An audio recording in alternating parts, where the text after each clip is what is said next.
Assalamualaikum warahmatullahi wabarakatuh. Okey, hari ini saya Cikgu Nur Faizah binti Muhammad Nuri akan memberi taklimat orientasi tingkatan 4 2021 bagi slot pengenalan subjek matematik tambahan. Okey, kita pergi kepada slide yang pertama, pengenalan siapa yang akan mengajar anda bagi subjek matematik tambahan. Di sekolah ni ada 2 orang cikgu yang akan mengajar matematik tambahan. Yang pertama adalah Puan Haryati binti Mahan Arif dan juga merangkap guru fundamental pelajaran sains dan matematik. Yang kedua, saya sendiri Puan Nur Faizah binti Muhammad Nuri selaku ketua penelitian matematik tambahan. Okey, kelas matematik tambahan di sekolah ni ditawarkan kepada murid yang berada di 4 saintis dan 4 akaunten lah. Matematik tambahan ni sebenarnya subjek di bawah package STEM bagi saintis, iaitu bila awak ambil fizik, kimia, biolog, wajib untuk ambil juga matematik tambahan. Manakala bagi package accountant, maksudnya elektif dia adalah ekonomi dan perekonomian, dan satu lagi yang wajib awak ambil bersama mereka adalah matematik tambahan lah. So matematik tambahan ni kira macam essential bagi subjek kedua-dua, sama ada pilihan STEM ataupun pilihan untuk accountant. Awak tak boleh tidak untuk drop dia. Kalau awak dah ambil package tu, wajib ambil. Dah, tak adalah tiba-tiba awak nak belajar account tapi tak nak belajar matematik tambahan, tak boleh. Mereka is just a package yang you kena ambil. Tak boleh drop suka hatilah. Untuk matematik tambahan, peruntukan masa seminggu adalah sebanyak 4 masa. Satu masa 40 minit. So, dalam seminggu awak akan belajar 1 jam 20 minit secara dalam kelas. Maksudnya ada guidance cikgu sebanyak 2 kali pertemuan. Tu belum kira lah latihan yang diberi dan awak kena spend time untuk buatnya. Yang tu bukanlah. So sebenarnya matematik tambahan ni lebih daripada sejam yang kena belajar sebenarnya. Dengan latihan-latihan yang banyak nanti. Keperluan dia adalah yang pertama, guidance kita buku teks. Dan ni adalah tahun kedua kes SM bagi matematik tambahan. So, memang kita akan guna buku teks lah. Yang kedua, kalkulator saintifik. Kalkulator yang sama awak bawa masa PT3. Continue je lah untuk matematik tambahan. Teruskan. Pastikan memang kalkulator ni wajib ada lah. Sebab ada takkan awak nak tolak tambah guna tangan je kan. Kecuali itu sangat tinggi lah. Dan kertas graf bagi sebahagian topik. Okey, kita pergi kepada apa yang akan belajar dalam matematik tambahan. Topik-topik yang disentuh dalam matematik tambahan meliputi tingkatan 4 dan 5. So tahun ni awak tingkatan 4 akan ada sebanyak 10 topik.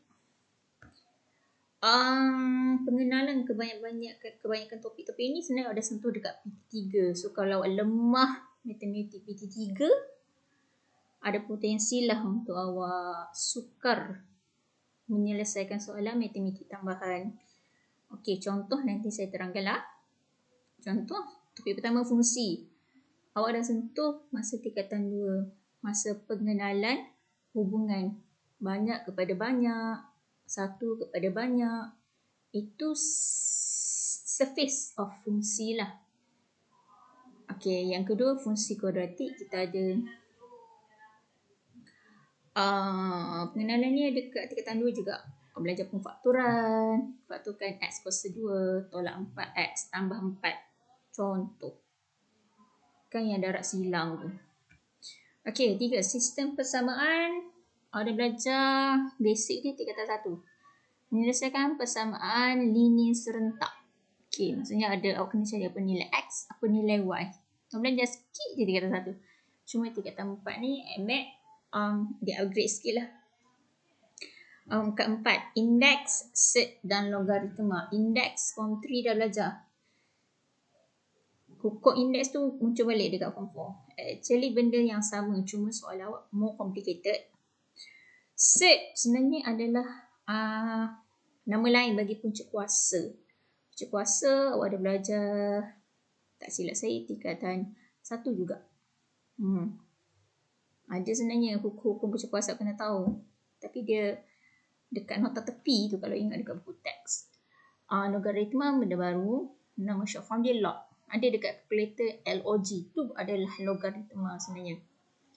Yang kelima, janjang. Janjang ni pengenalan dekat tingkatan 2. Nyatakan pola bagi jujukan nombor itu. Tu janjang. Tapi dalam matematik tambahan dia banyak algebra lagi lah. Keenam, hukum linear, apa nama plot graf. Tu paling lekeh lah. Dan kalau nak full mark, you kena pandai algebra. Algebra tu apa X, Y tu algebra. Sebenarnya. 7. Geometri koordinat. Awak kena ingat balik. Y sama dengan MX tambah C. M kecurunan. C adalah pintasan. Dan ada tambahan lah. Apa-apa tentang M. Serenjang macam mana. Selari macam mana. Ke-8. Vektor benda baru. Tak sentuh dekat mana-mana. 3 lah. Penjelasan segitiga awak kena ingat balik. Sin, cos, tan.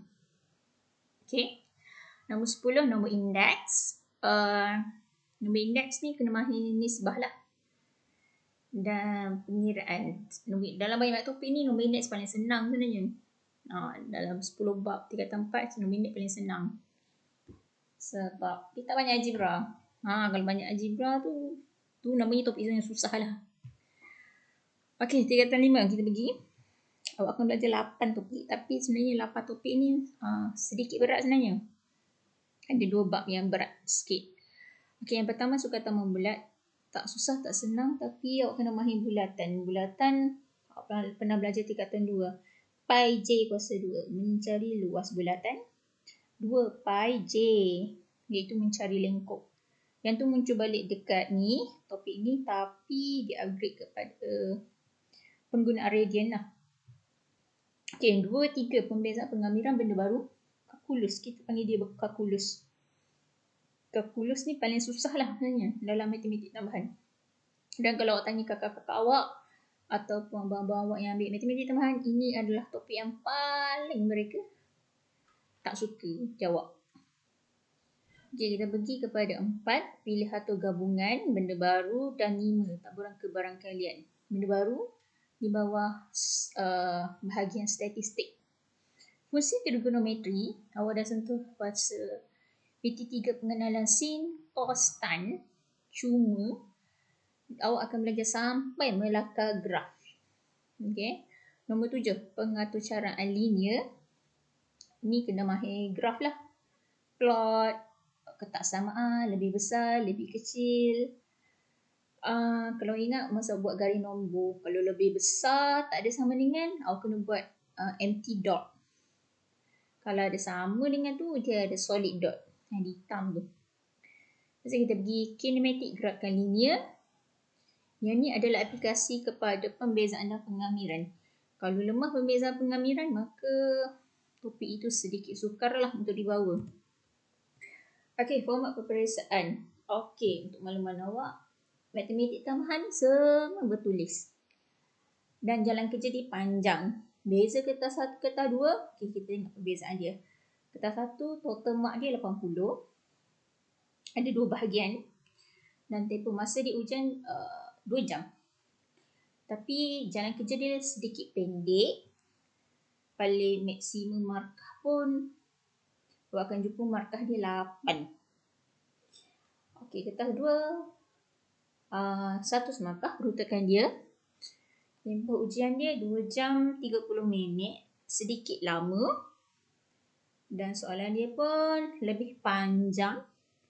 Dan ada anak A, B, C. Dan paling banyak markah bagi satu soalan tu adalah sebanyak 10 markah. Maksudnya soalan satu 10 markah contoh. Tapi dia ada anak-anak A, B, C macam tu lah. Kalau awak nak senang tengok kertas 1 ni macam bahagian C PT3. Lebih kurang lah. Kertas 2 ni panjang lah. Okay. Tu format SPM. So awak adalah batch kedua sebenarnya akan ikut format ni. 2021.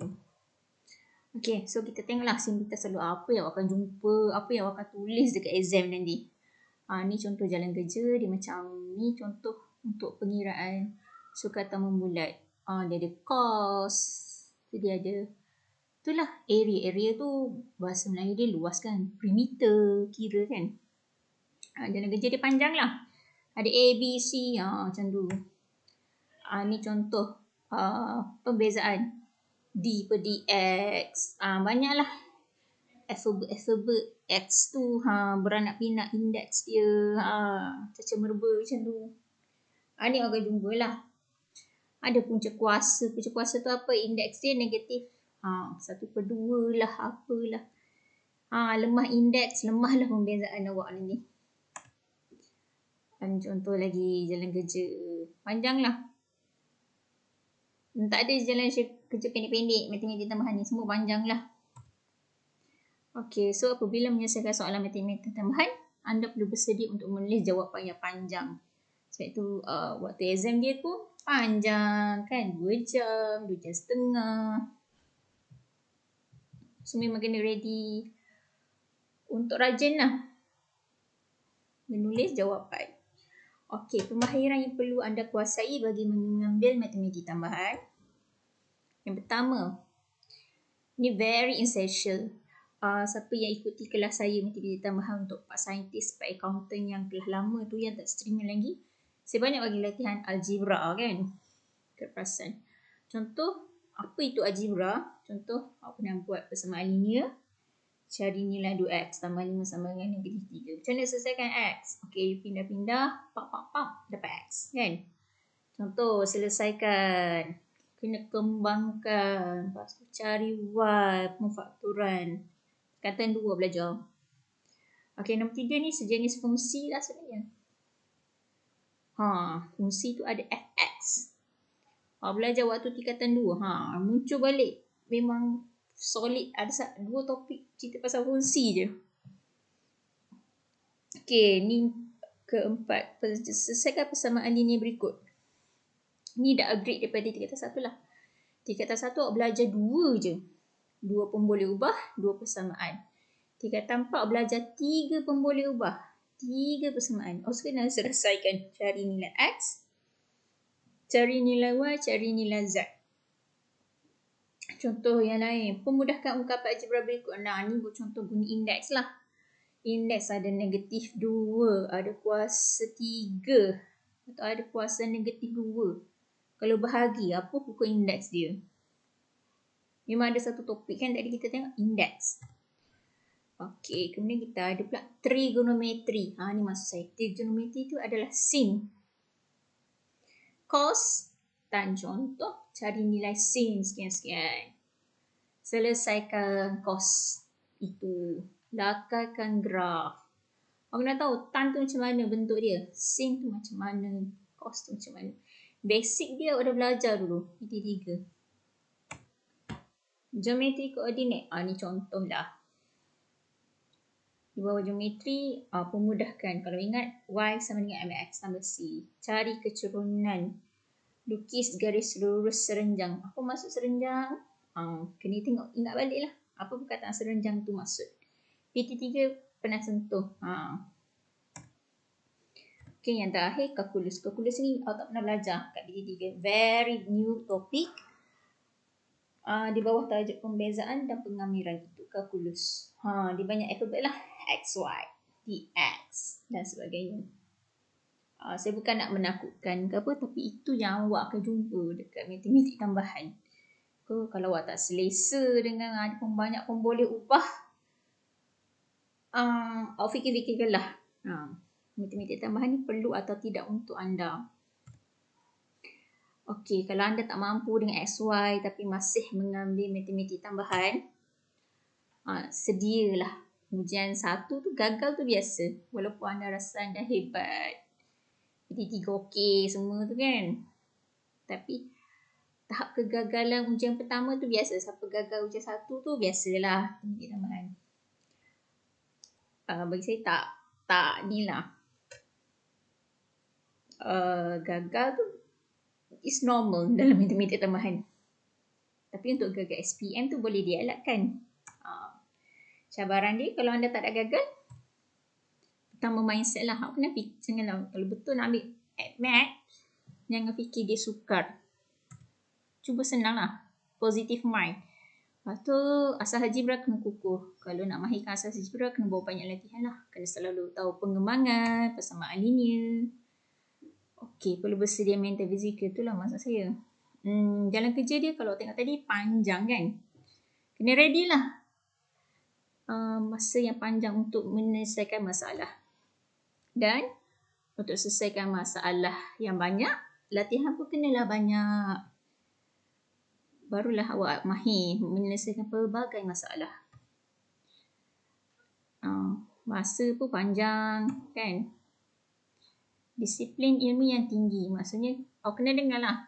Kalau cikgu larang buat sesuatu, cikgu cakap kena buat 4 angka bererti sekian. Awak kena ikut. Disiplinkan diri. Okay, motivasi kena tinggi lah. Keberangkilan untuk awak putus asa menyelesaikan masalah tu sangat tinggi. Contoh bila awak jawab satu soalan, you stop. You tak boleh stop macam tu, you stop. No. You kena tanya cikgu. Maksudnya motivasi kena ada lah. Ataupun tanya kawan lah yang lebih pandai pada anda. Kena faham konsep. At math ni kalau faham konsep dan awak boleh drill latih tubi banyak, InsyaAllah gagal tu jauh lah daripada anda. Lepas tu kalau ayat panjang-panjang tu biasa dia akan relate dengan real life problem solving.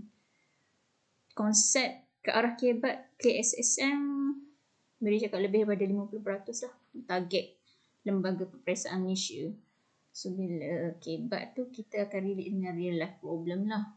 Maksudnya contoh bagi vektor, awak nak pergi ke rumah sekian-sekian, akan lalu vektor sekian-sekian, contoh lah.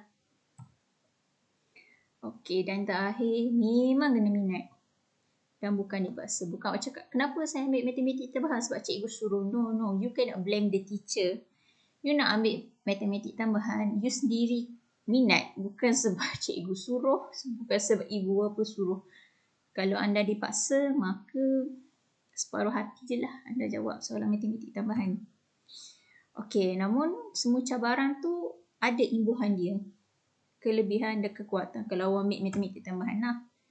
Kan, benda yang sukar tu akan dapat imbuhan yang lagi banyak. Yang pertama, peluang ke FPT terbuka luas. Maksudnya anda bolehlah nak terus ke aliran sains lah. Contoh, you ambil sains STEM, nak jadi doktor ke, engineer ke, memang kita akan guna aplikasi matematik tambahan lah. Kedua, nilai tambah untuk memohon beasiswa. Maksudnya kalau awak contoh result sekian-sekian tapi you ada matematik tambahan yang bukan gagal, maksud saya, at least dapatlah. Bukan gagal, jangan kalau gagal matematik tambahan, tak adalah nilai tambahnya untuk memohon beasiswa kan. Kita kena berbeza daripada orang lain kan. Nak to be selected untuk dapat beasiswa tu kan you kena ada added value lah. Cabaki bidang lain pun lebih mudah. Contoh arkitek, sains sosial, macam mana buat arkitek tu dikira bangunan je, lukis-lukis pelan tak. Bila you ada matematik tambahan tu lagi added value lah. Peluang ke matrikulasi dengan grade minimum C. Okey, syarat untuk masukkan matrikulasi, you memang kena ada matematik tambahan dengan kredit. Kredit tu maksudnya grade C lah. Kenapa? Apa kelebihan matrikulasi? Jimat masa pengajian daripada SPM. Awak spend time setahun je. And then terus boleh apply untuk masuk ijazah ke mana-mana universiti lah. Jimat setahun lah. Biasa kalau kita masuk asasi tu mungkin makan masa 2 tahun atau 3 tahun. Ataupun STPM dia akan masa 2 tahun. Tapi matrik ni setahun. You jimat lah umur. Jimat pembelajar pengajian sebab matrikulasi memang you dapat fully cover by KPM punya lah. Pembelanjaan ditanggung semua kan. You masuk free je. Lepas tu, in case lah, you bawah aliran package accountant kan, untuk accountant, you tak ambil matematik tambahan. Maka, boleh nak go on per accountant, tapi memang nak ambil matrik tu tak layak lah. Okey, yang terakhir, sebenarnya bila belajar matematik tambahan tu meningkatkan harga diri, kualiti diri dan menerapkan budaya belajar yang baik. Sebab matematik tambahan soalan dia susah. Anda dah drill otak anda untuk menjadi analytical, kritikal dan teliti. Bijak menyelesaikan masalah. Kadang-kadang awak tanya, kenapa kena belajar Y equal to MX tambah C, algebra semua tu kan? Sebenarnya awak latih otak awak untuk bekerja kuat. Bukan sebab memang benda tu dalam hidup. Tak ada awak nak pergi kedai belajar. Pakcik saya nak Y sama dengan MX tambah C, tak ada. Tapi anda melatih otak anda untuk berkualiti. Sel-sel apa? Otak berhubung. Lepas tu mudah untuk belajar subjek sains tulen yang lain. Contoh awak cita-cita nak jadi doktor. Doktor, you kena problem solving tu very short time. Contoh, patient you tiba-tiba sakit sekian-sekian. Otak you kena bekerja cepat. So matematik tambahan ni dia melatih otak anda untuk bekerja cepat. Dan yang terakhir biasalah, ambil matematik tambahan, mesti pandai, sekian-sekian kan. Benda tu semuanya menjadi doa lah. Dan meningkatkan harga diri anda. Macam, awak ambil math, mesti pandai sekian-sekian kan. Itu je lah. So harapnya benda-benda tu akan menjadi motivasi anda kalau anda masih ingin meneruskan matematik tambahan. Okey, sekian. Terima kasih untuk hari ini.